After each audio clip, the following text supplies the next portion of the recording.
See me. All right. Hello, and welcome Hello. to the 56th Chicago International Film Festival's Critics Picks, where we invite film critics and media professionals to share with us their top festival picks. My name is Alejandro Riera. I'm the chief festival publicist, as well as film reviewer for Gozamos.com and eFilmCritic.com, among other outlets. And we're pleased to welcome today the one and only Tyra Martin. Couple of words about her. She's the senior segment producer for the WGN Morning News, as well as executive producer of People to People, also in Chicago's very own WGN News, member of the African American Film Critics Association, and most importantly for us, a member of our Black Perspectives Film Committee. Welcome, Tyra. Thank you for having me. It's an odd but good year for a festival. It's an odd but a great year, more than anything. And let's talk about Black Perspectives for a second, because it seems to me, we're talking off camera a little bit, but there's a certain sense of cohesiveness to the program this year. You know, what makes the Black Perspectives program and the films in that program so different this year than in years past?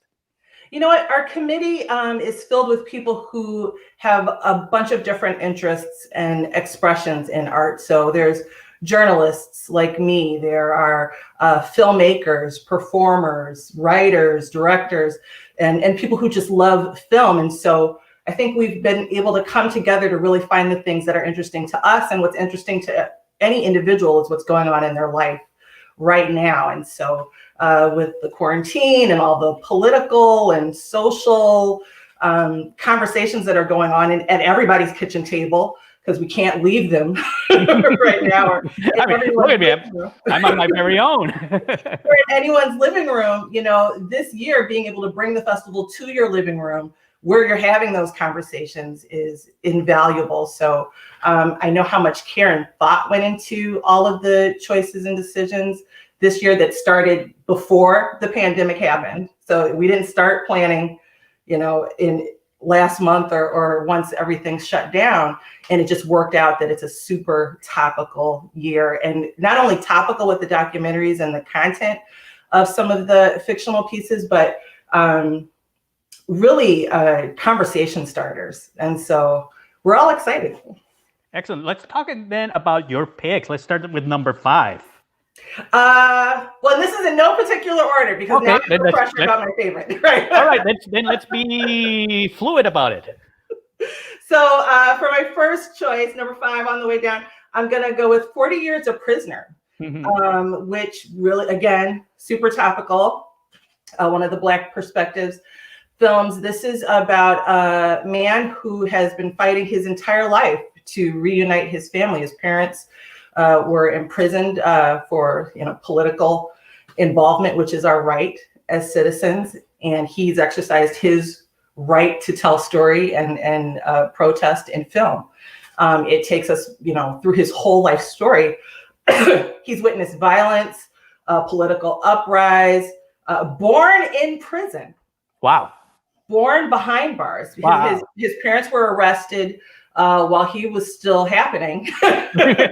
And he was born behind bars, you know, after a raid on his family's home. So just really, really interesting, a look at the way police and politics are connected, and what our responsibility is as citizens to make sure that things are done the right way and that people have access to do law. Another one of your choices involves somebody who you just recently interviewed for People to People, the great Mama Gloria.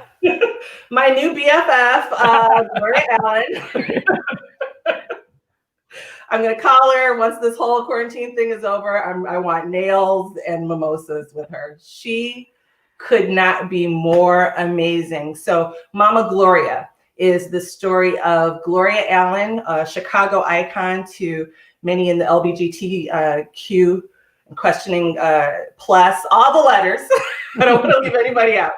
But an icon to that community and to Chicagoans, I think, in general. She's got connections to the South Side. She's an advocate for women. She wants everyone to feel loved. And so her story is a story of being a transgendered woman who had an unusual amount of support in the 60s and 70s, when, especially in Black families of color, and on the South Side, that was unheard of or kept very secret.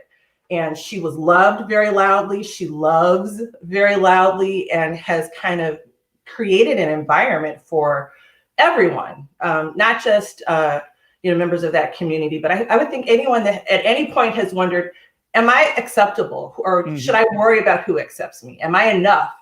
Am I worthy of love? She answers that question with a resounding yes. And it's a great film for anyone, but certainly meaningful to that community. You have another Chicago film on your list, or actually more like a series of shorter films in your list. Yeah, I know. City So Real could not be more topical. It takes on politics, police brutality, the Chicago machine, and all of the little things that make our city so interesting and unique are also a bunch of the thorns on the rose, I think, sometimes. So this is from Steve James, who the whole world, I would imagine, there's whatever is living on Venus has probably seen Hoop Dreams at some point. So he's obviously a great Chicago storyteller. And so this goes behind the mayoral election, which is kind of even still seeing, kind of ripples of effect with the police department, and how the Laquan McDonald case was handled, and how we're still feeling the reaction to that as new police brutality cases across the country arise. So a really great look at the way Chicago does things and the way we could do things better. Well, part 5 is actually world premiering at the festival tonight, which is, I know a lot of people have only seen the first 4 episodes, but we're world premiering episode 5. We were talking about the fact that given what's happened in the last 48 hours, I have the feeling that Steve is going like, I need part 6. Right. I need to do like a 6 episode right now. Yeah. Well, yeah, there's a bunch of headlines in the news literally within the last couple of hours about different cases that are being handled. So yeah, it's a super timely and always interesting, for better or worse. Mm-hmm.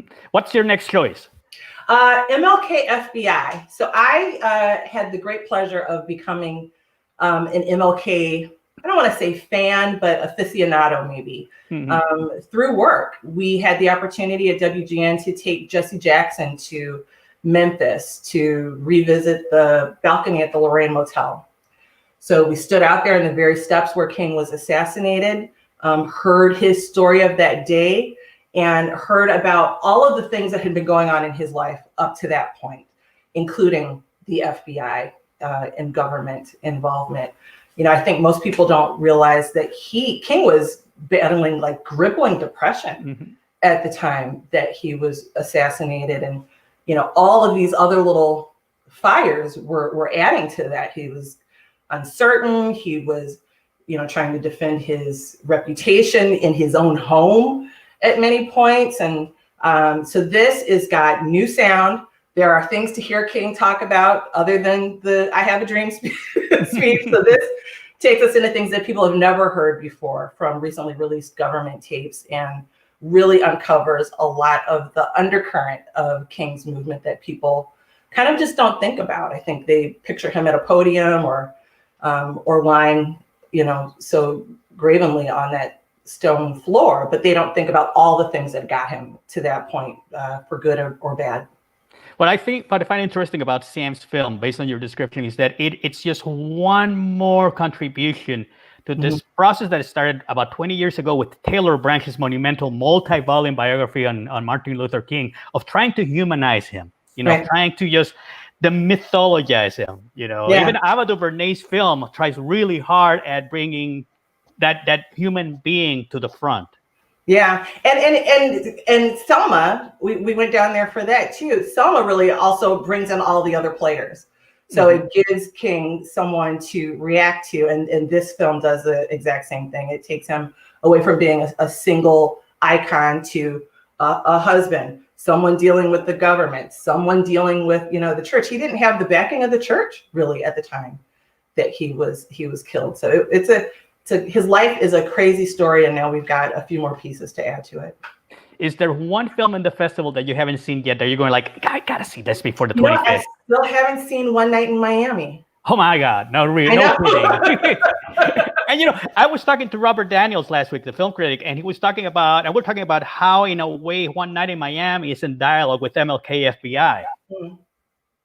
Yeah, I cannot wait to see that. I love each of the characters that are depicted in that story.